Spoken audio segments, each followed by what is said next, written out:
Hello and welcome to Macros with Maithili, the ET Now show that takes a hard look at issues and developments in India and overseas. This week we're going to take a dispassionate look at an issue that saw the government scamper desperately for cover. Why? Because the Niti Aayog set the cat amongst the pigeons by making out a case for taxing agricultural income in its recent action plan for the next 3 years.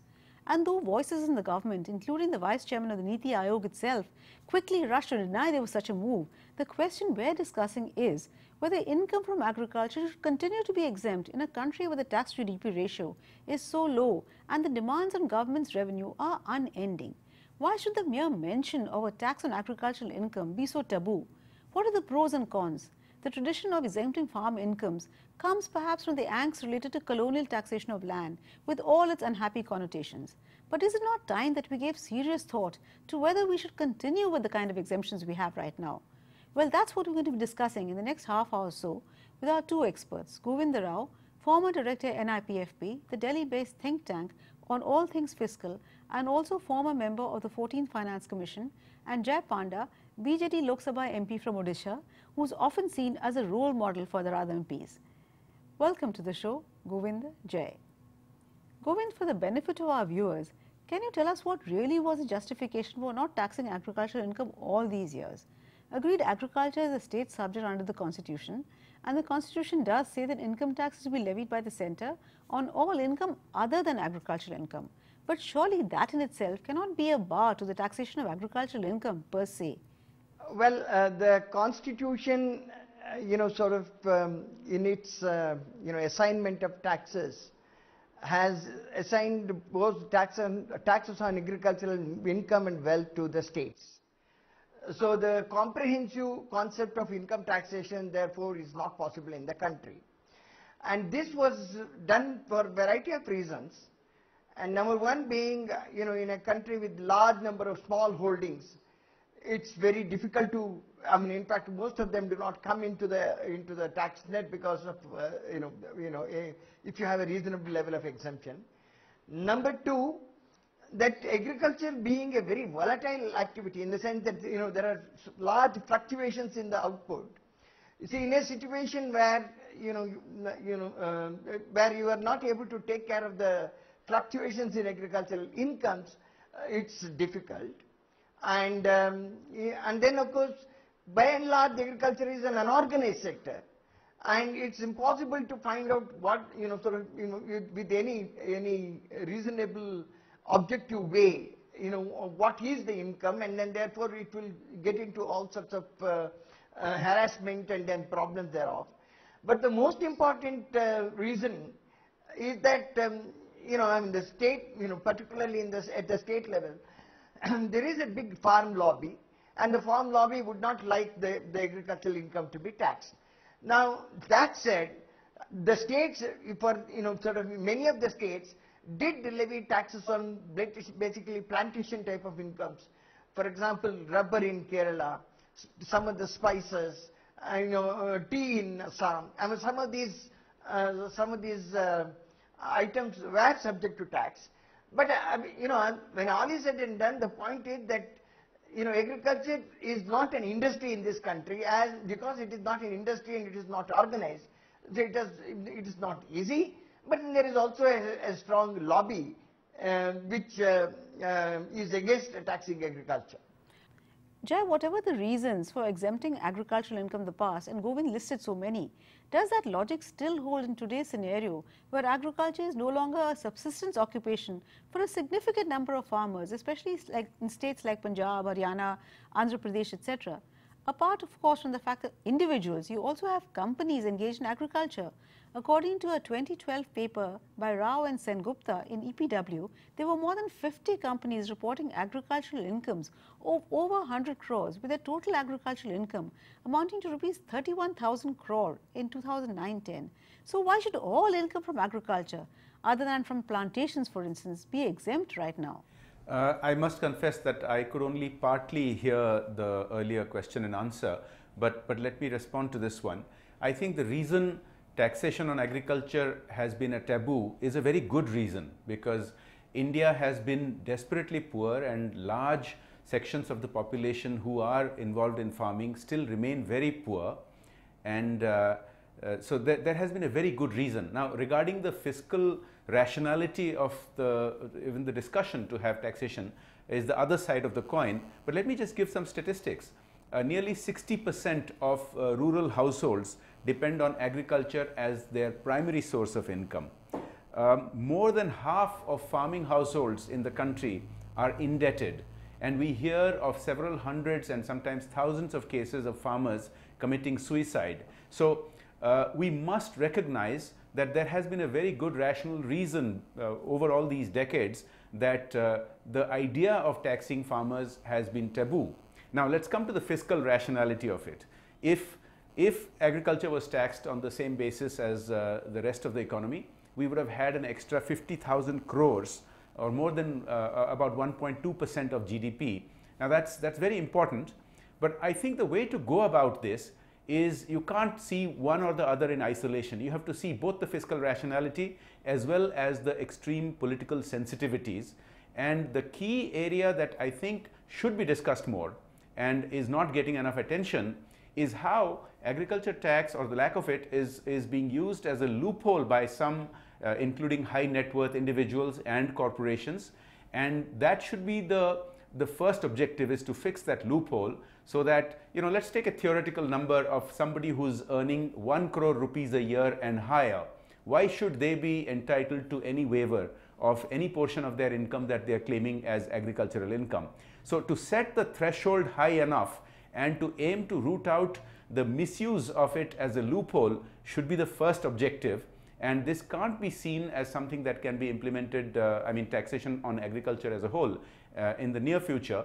But these are some of the first steps that need to be taken. Govind, Jay raised a number of relevant points, and one of the arguments really for taxing agricultural income is indeed the fact that non-agricultural income often masquerades as agricultural income. And a report of the Standing Committee on Finance of December 2016 gives the example of 838 cases where, as against the declared income of rupees 4.3 lakh crores from agriculture, the actual amount was just rupees 1395 crore. But can't better scrutiny and data mining prevent misuse? The report of the Task Force on Direct Taxes, the Kelkar Committee, also pointed out how non-agricultural income is often underreported under the guise of agricultural income. And you've also come up to the same conclusion in some of your studies. So can't we do something at least about evasion and abuse of this kind of facility? Let me make some numbers a little clear. This estimating the potential from agricultural, taxing agriculture, there have been several attempts. But the latest one in a scientific manner that was done is by Kavita Rao and Sengupta at the NIPFP. And that was done in 2013. And that particular number shows that the potential from taxing agricultural income, giving all the taking into account all the exemptions, as in the case of non-agricultural income, works out to be somewhere about 0.6% of GDP. Let me put that in perspective. Now as far as misclassification of incomes, incomes in favor of agricultural income to avoid the taxes or evade the taxes, one of the things that I had suggested, and I have also written on it, even to the Kelkar Committee on Direct Tax Courses, was that in fact, this, for determining the rate, agricultural income is, the estimate of agricultural income is given by high income earners. I had suggested that you could have an agreement with the states, tax that income, and distribute the money to the states. You don't have to, since it is an agricultural income. And if you remember, Kelkar Committee did make that recommendation, but what followed was a huge furore in the parliament, where basically every, politicians from all parties basically said that, we cannot, even do that sort of a thing. Oh, absolutely. In a country like India, you have to take the states along, definitely. But Jay, it's often argued that unlike the income from non-farm occupations, agricultural income fluctuates from year to year. In fact, Govind also mentioned it. So it would be very unfair to tax the farmer based on some kind of an annual income. But can't the vagaries of the agricultural income because of weather be offset by taking a 3-year average, as the Niti Aayog paper supposed to have suggested? Wouldn't that be a via media? Well, yes, that would be one rational way of looking at things. But again, let us differentiate that there are, there's a vast range of people that come under this. And the vast majority of those people are actually poor farmers, and it would be unfair to tax them, at least today. Even if you took a 3-year average, it's quite possible that one bad monsoon could wipe out their entire savings. So that is why it is rationally a taboo. But we must also look at rationally the abuse of this loophole. And any tax system that is rational and good has to have as few loopholes as possible, and whatever loopholes there are must be as small as possible. Now, we are talking about high net worth individuals, which I have already mentioned earlier. Let's take a look at corporates. So the figure I have from 2009-10 is that more than 50 companies declared agricultural income in excess of 31,000 crore rupees. Now, it's already several years since then, so I would imagine this figure today is much larger. So we are talking tens of thousands of crores of rupees accruing to corporates who are not paying taxes on this. And that, I think, is just unconscionable. So we must look at how to first make this loophole smaller and then start thinking about how to eliminate it in the longer term. So my way of going about this would be to use a high threshold. Okay. And of course, we can use what you suggested, is to take average incomes from 3 years or even 5 years. But no matter, even if you do that, I would like to set a high enough threshold so that nobody can quibble with it in any rational manner. I mean, you could set a minimum 1 crore rupees per annum floor, or even 50 lakhs rupees per annum floor, and say that individuals or corporates who have that level of income do not need to get the loophole or the waiver of agricultural tax. So that is how I think we should start the reform process. And with regard to increasing the taxpayer base to include larger numbers of farmers, that has to be a long-term project. I do not see that as getting political traction any time in the near future. It would have to be a long-term project, but we can't do that unless we start putting the building blocks in place from now, with those parts such as taxing high net worth individuals and corporates for agricultural income, with which no one can have any quibble. Absolutely. Any tax reform in India necessarily has to be a long-term project, but you've given some excellent suggestions. Have a high exemption limit, try and narrow the loophole first, and then try to eliminate it altogether. But it's time for us to slip into a very short break, so please do stay with us. We'll be back very soon.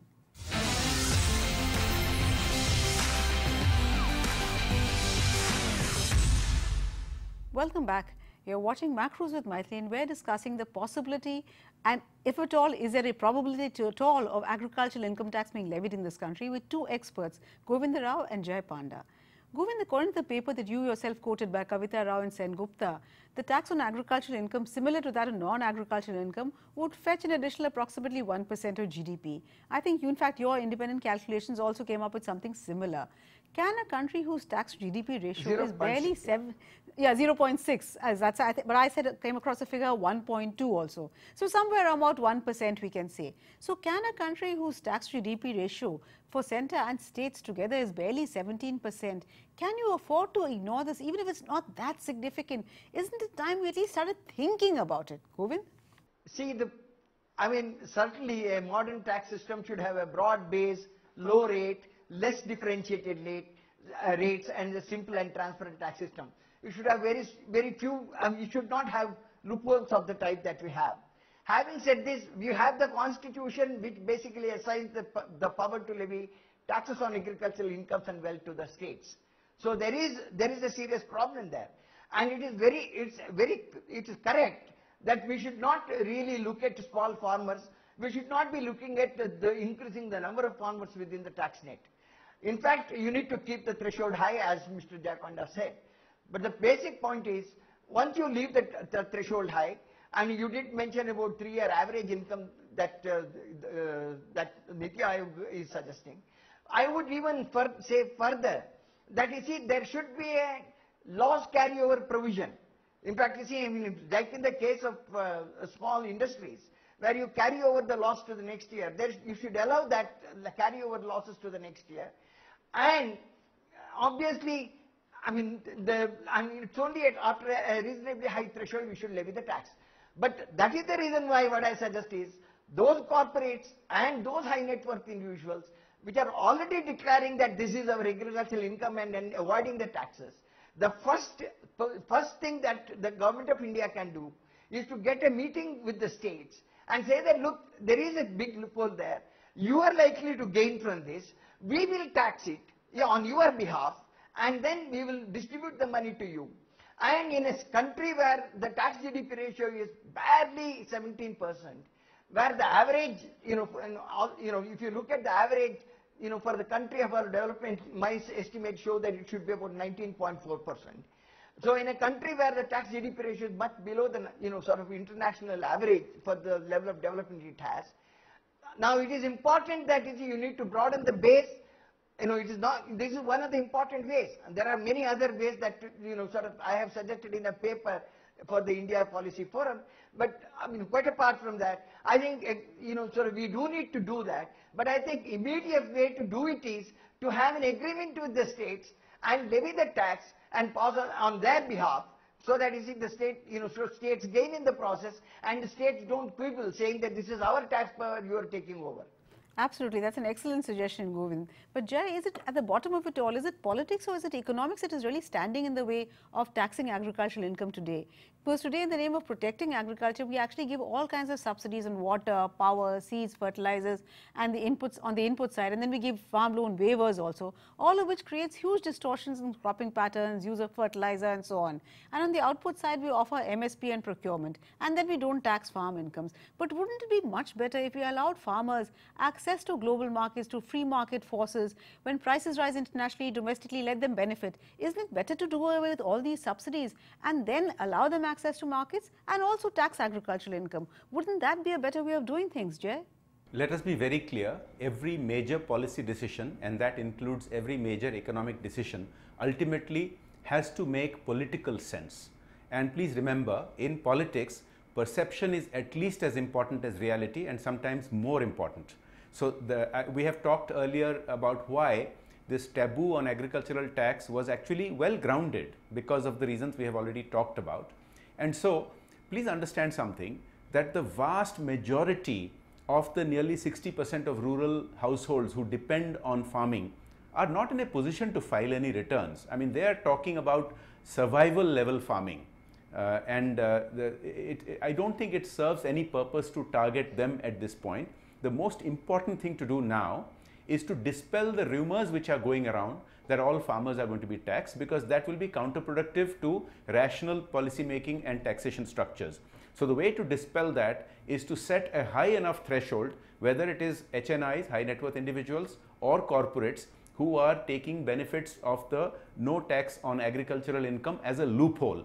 And once it is clear to people that only HNIs and corporates with agricultural income above 50 lakhs a year or above 1 crore a year are going to get taxed, then that will lay to rest, it will allay all the fears that the hundreds of millions of farmers have who today are not in a position to pay taxes. So what you have asked is absolutely rational, that we should take out all the distortions that exist in the system and provide for a much more level playing field and a transition path to farmers, first of all, to go to more value-added crops, and also to transition beyond farming, at least for their children, to go into industrial and service sector jobs. All of that is a longer-term project. But this longer-term project will get damaged unless we first lay to rest the fears that are being pandered to by some people, that taxation is going to be imposed.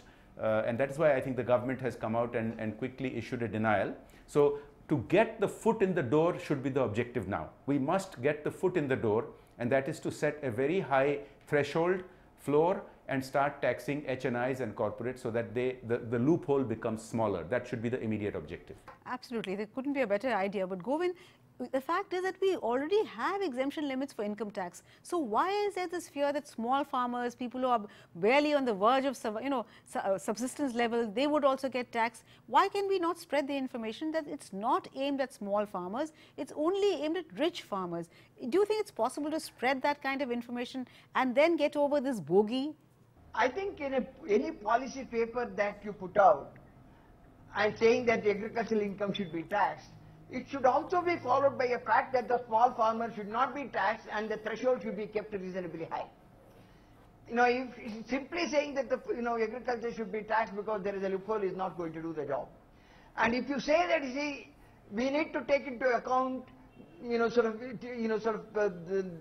carry over the losses. We will keep the threshold reasonably high, and then of course we will provide, tax deduction for crop insurance that you do, so that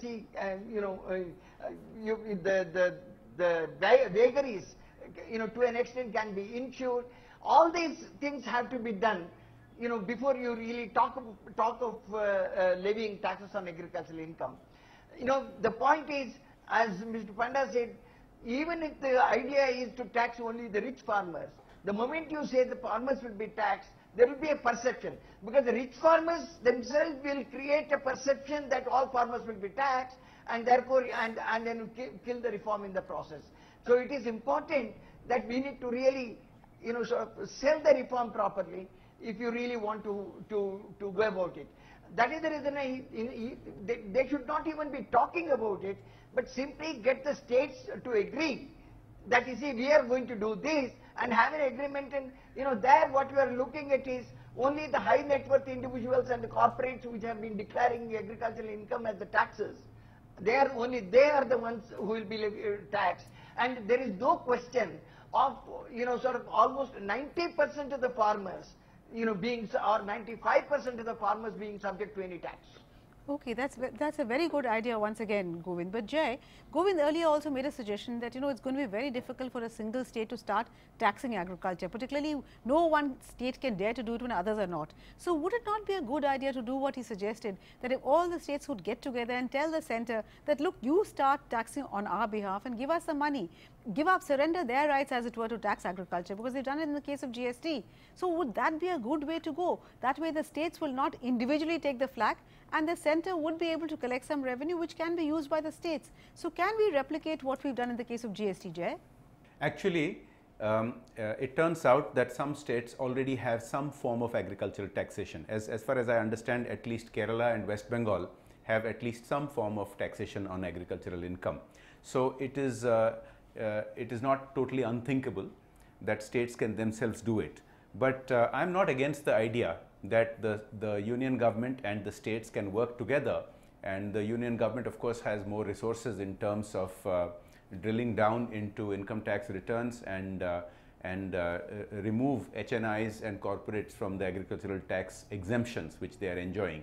So yes, this could be a way forward, but I think the most important thing, first of all, is to sell the idea that the waiver of agricultural taxation is being used as a loophole by people who really have nothing to do with agriculture. They are just showing some other form of income as agricultural income. And secondly, corporates who can very well afford to pay taxes on whatever agricultural activity they are indulging in.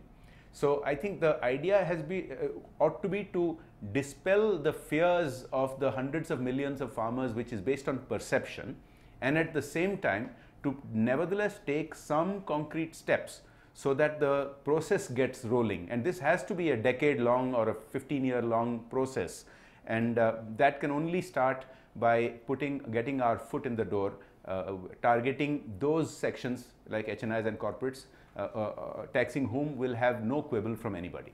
Oh, well, yes, we have to get our foot in the door, and any tax reform, as I said, whether it is tax, GST, VAT, tariff reform, all these things in India take a very long time. But we've got to make a beginning sometime or the other. But I'm afraid I'll have to end this discussion now as we run out of time completely.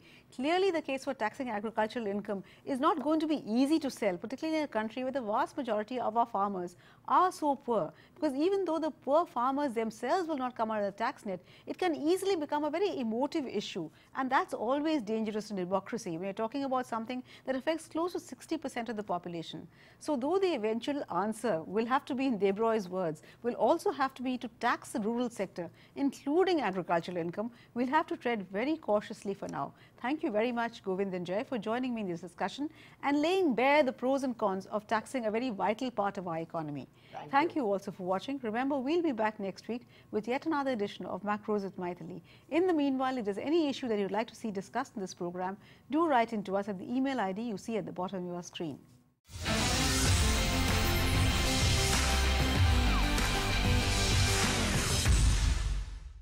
Find us on Facebook at facebook.com/ETNow and don't forget to click the like button. You can also follow us on Twitter at ETNowLive. To stay updated with all our programming, hit the subscribe button on our YouTube channel by logging on to youtube.com/ETNow.